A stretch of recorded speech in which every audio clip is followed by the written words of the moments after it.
வணக்கம். மற்றும் ஒரு காணொளியில உங்கள சந்திக்கிறதுல மகிழ்ச்சி. இன்றைய தினம் என்ன விஷயங்கள் பார்க்க போறோம் அப்படின்னு சொன்னா, அஸ்வஸ்ம கொடுப்பனவு தொடர்பாக வார மாத கொடுப்பனவு எடுக்கிறது சம்பந்தமான ஒரு விஷயம். நிறைய பேருக்கு வந்து இந்த கொடுப்பனவு எடுக்கிறதுல வந்து நிறைய சிக்கல்கள் ஏற்படலாம். அதுக்கு என்ன வழி என்ற விஷயங்களையும், அதேபோல இந்த அஸ்வஸ்ம கொடுப்பனவுன்றது வந்து எவ்வளவு காலத்துக்கு நீடிக்கப்பட இருக்குது என்ற விஷயங்களையும், இதைத் தொடர்ந்து மற்றுமொரு விஷயம் என்ன அப்படின்னு சொன்னா, ஹாசிம் உமர் அவர்களுடைய ஓ-லெவல் படிக்கக்கூடிய வறிய மாணவர்களுக்கான மடிக்கணினி வழங்கக்கூடிய திட்டம் தொடர்பான சில விஷயங்கள். நிறைய பேர் வந்துட்டு அதனுடைய விண்ணப்ப படிவம் எப்படி எடுக்கிற அப்படின்னு சொல்லி கேட்டிருந்தீங்க. அது தொடர்பான விவரத்தையும், அதேபோல ஜனாதிபதி நிதியத்தால வழங்கக்கூடிய புலமை பரிசு திட்டம் தொடர்பானது. இதனுடைய முடிவு திகதி வந்து நீடிக்கப்பட்டிருக்குது. இது பற்றிய விடயங்கள். இதுகள தான் வந்து நாங்க இன்றைய தினம் பார்க்க போறோம். அதுக்கு முன்னால நீங்க இன்னைக்கு தானே இந்த சேனலுக்கு வந்திருக்கிறீங்க அப்படின்னு சொன்னா, மறக்காம சப்ஸ்கிரைப் பண்ணிருங்க. தொடர்ந்து பேசலாம். முதலாவது வந்துட்டு ஹாசிம் உமர் ஃபவுண்டேஷனால வழங்கக்கூடிய இலவசமான மடிக்கணினி திட்டம். இது யாருக்கு அப்படின்னு சொன்னா, ஓ-லெவல் படிக்கக்கூடிய வறிய மாணவர்களுக்கு. இது தொடர்பாக ஏற்கனவே வந்துட்டு ஒரு காணொளி இருக்குது. ஒரு ஷார்ட்டுமே போட்டிருக்கிறேன். இத பார்த்துக்கொள்ளுங்க. இதற்காக நீங்க விண்ணப்பிக்க வேண்டிய முறைய பார்த்தீங்க அப்படின்னு சொன்னா, ஒன்று வந்து நீங்க அதிபர்ட்ட வந்து உறுதிப்படுத்தப்பட்ட ஒரு கடிதம் எடுக்கணும். என்ன மாதிரி அப்படின்னு சொன்னா, அதிபருக்கு தெரியும். இவங்க இந்த பாடசாலையில இத்தனையாம் தரத்தில கல்வி பயில்றாங்க. அதேபோல இவங்க வறிய மாணவங்க தானன்றத உறுதிப்படுத்தி ஒரு கடிதம் எடுக்கணும். அதேபோல உங்களுடைய கிராம சேவகர் பிரிவில உங்க கிராம சேவகர்ட்ட வந்துட்டு உங்களுடைய வருமானத்தை உறுதிப்படுத்திய ஒரு லெட்டர் எடுக்கணும். அதேபோல உங்களுடைய நிலைமை, உங்களுடைய அந்த கஷ்டமான நிலையையும் நீங்க குறிப்பிட்ட ஒரு கடிதம் எழுதி, இந்த 3ஐயும் வந்து நான் ஏற்கனவே இதுக்குரிய அட்ரஸ் வந்து குடுத்துருக்கிறேன். இல்லாட்டி டிஸ்கிரிப்ஷன்லயும் போடுறேன். நீங்க அத பார்த்துக்கோங்க. அந்த முகவரிக்கு வந்து 31ஆம் திகதி இந்த மாதம் 31ஆம் திகதிக்கு முன்னர் வந்து நீங்க பதிவு தபால்ல வந்து அனுப்பி வையுங்க. அப்பதான் போயிட்டு விரைவாக கிடைக்கும். ஏன்னு சொன்னா, இன்னும் 1, 2 நாட்கள் தான் இருக்கு. இன்றைக்கு இந்த காணொளி பார்க்குறீங்க அப்படின்னு சொன்னா, இதுக்கான எல்லா விஷயங்களையும் நீங்க செய்து கொண்டு நாளைக்கு அனுப்புறதுக்கான வேலைய பாருங்க. ஏன்னா 31ஆம் திகதி இதுக்கான குளோசிங் டேட் இருக்குன்றத ஞாபகத்துல வச்சுக்கொள்ளுங்க. அடுத்த விஷயம் வந்துட்டு ஜனாதிபதி நிதியத்தால வழங்கப்படக்கூடிய புலமை பரிசு திட்டம் ஒன்று. நிறைய புலமை பரிசு திட்டங்கள் வந்து ஜனாதிபதி நிதியத்தால கொடுக்கப்படுது. அதுல வந்து இது வந்து தகவல் தொழில்நுட்பத்த வந்து உயர்தரத்துல ஒரு பாடமாக எடுக்கக்கூடிய மாணவனோ அல்லது மாணவிக்கான ஒரு புலமை பரிசு திட்டம் தான் இது. அதுதான் இந்த ஒரு காணொளி. இத நீங்க பார்த்தீங்க அப்படின்னு சொன்னா, இதுக்கான முழு விவரங்களும் வந்து இந்த காணொளியில இருக்கு. இதுல இப்ப என்ன நாங்க பேசப் போறோம் அப்படின்னு சொன்னா, இதற்கான முடிவு திகதி தற்போது நீடிக்கப்பட்டுள்ளது.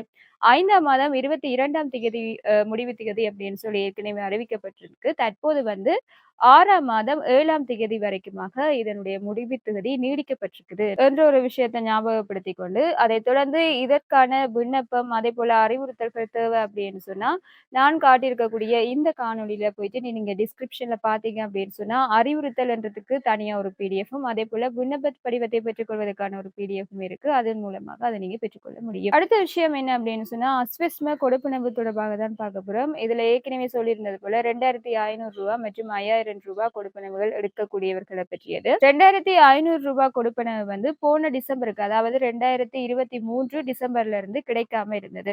இப்ப வந்துட்டு 1ஆம் மாசத்திலிருந்து 6ஆம் மாசம் வரைக்குமான ரூ. 5,000 அதிகரிக்கப்பட்டதால 6 மாசத்துக்கு ரூ. 30,000 வருகின்ற மாதம், அதாவது 6ஆம் மாதம் உங்களுடைய வங்கி கணக்குகள்ல வைப்பிலிடப்பட இருக்குது. அதேபோல ரூ. 5,000 கொடுப்பனவு பெற்றவர்கள் வந்து 2024 3ஆம் மாதத்தோட அவங்களுடைய கொடுப்பனவு நிப்பாட்டப்பட்டிருந்தது. 3ஆம் மாதத்திலிருந்து இந்த 6ஆம் மாதம் வரைக்குமான 3 கொடுப்பனவுகள் சேர்த்து ரூ. 15,000 வார மாதம், அதாவது 6ஆம் மாதம் உங்களுடைய வங்கி கணக்குகள்ல வைப்பிலிடப்பட இருக்குது. இதுல இன்னொரு முக்கியமான விஷயம் ஒண்ணு இருக்குது. அத எல்லாருமே வந்துட்டு மறந்து போறீங்க. என்ன அப்படின்னு சொன்னா, பாதி கொடுப்பனவு என்ற ஒரு விஷயம்.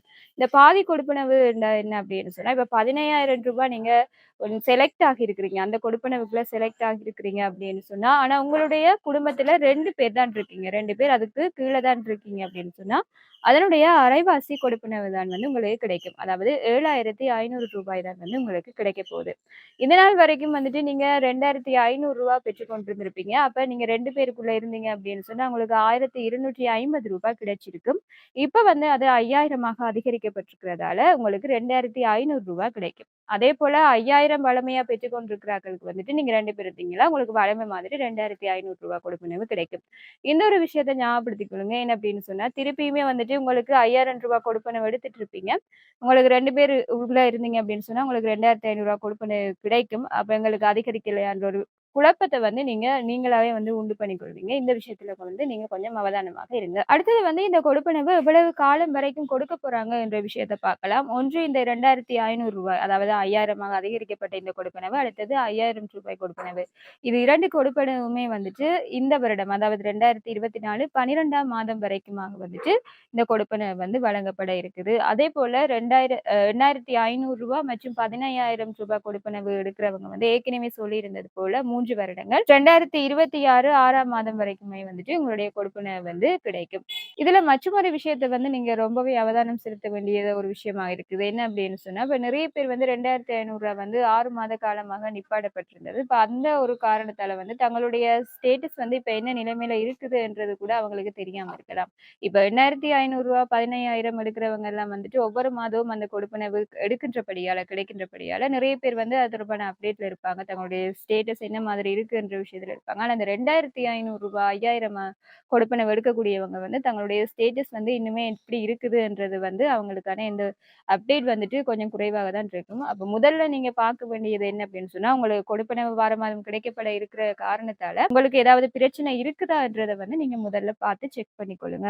உதாரணத்துக்கு வந்து உங்களுடைய பேங்க் அக்கவுண்ட் ஸ்டேட்டஸ் வந்து என்ன நிலைமையில இருக்கு? வெரிஃபைடா இருக்கா? இல்லாட்டி ஓப்பன் அக்கவுண்ட் காட்டுதா? இந்த மாதிரி விஷயங்கள்ல வந்து நீங்க அவதானம் செலுத்துங்க. இதுக்கு வந்து நீங்க உங்களுடைய பிரதேச செயலகத்துக்கு போயிட்டு நலன்புரி நன்மைகள் சபை அந்த கிளைக்குள்ள இருக்கக்கூடிய அதிகாரிகள்ட்ட போயிட்டு கியூஆர் நம்பரோ அல்லது உங்களுடைய தேசிய அடையாள அட்டை இலக்கத்தையோ குடுத்து உங்களுடைய ஸ்டேட்டஸ வந்து நீங்க பார்த்து செக் பண்ணிக்கொள்ளுங்க. ஒருவேளை உங்களுக்கு ஓப்பன் அக்கவுண்ட் காட்டுது அப்படின்னு சொன்னா, உடனடியாக உங்களுடைய வங்கி கணக்க திறந்து கொள்ளுங்க. அல்லது உங்களுடைய தேசிய அடையாள அட்டையில ஏதாவது பிரச்சனை இருக்கலாம். நிறைய பேருக்கு அந்த பிரச்சனை இருந்தது.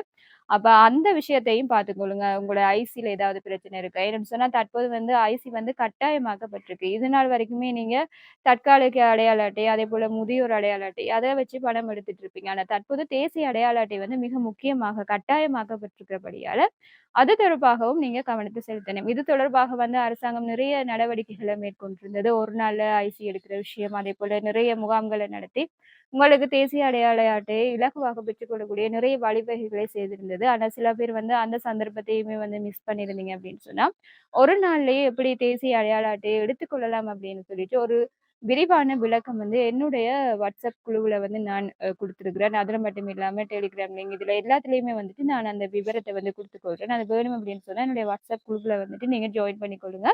அதுக்கான லிங்க் வந்து டிஸ்கிரிப்ஷன்ல இருக்குது. அடுத்து இன்னொரு விஷயம் என்ன அப்படின்னு சொன்னா, ஜனாதிபதி நிதியத்தால வழங்கப்படக்கூடிய புலமை பரிசில் திட்டத்தில, குறிப்பாக இந்த தரம் 1 தொடக்கம் 11 வரையான மாணவர்களுக்கான புலமை பரிசு திட்டம் தொடர்பாக பேசியிருந்தோம். இதுக்கு தொடர்பான அ அந்த மாணவர்கள் யார் தெரிவு செய்யப்பட்டுட்டாங்கன்ற விவரங்கள் எல்லாமே வந்துட்டு ரெடி ஆயிட்டு இருக்குதுன்ற மாதிரி சொல்லியிருந்தாங்க. ஆனா எப்போது பணம் கொடுக்க போறாங்க என்ற ஒரு உறுதியான அறிவித்தல் வந்து தற்போது வெளியாகல இதுவரைக்கும். அப்படி வெளியாகின்ற சந்தர்ப்பத்தில உடனடியாக உங்களுக்கு அதையுமே தர்றதுக்கு தயாராக இருக்கிறோம்.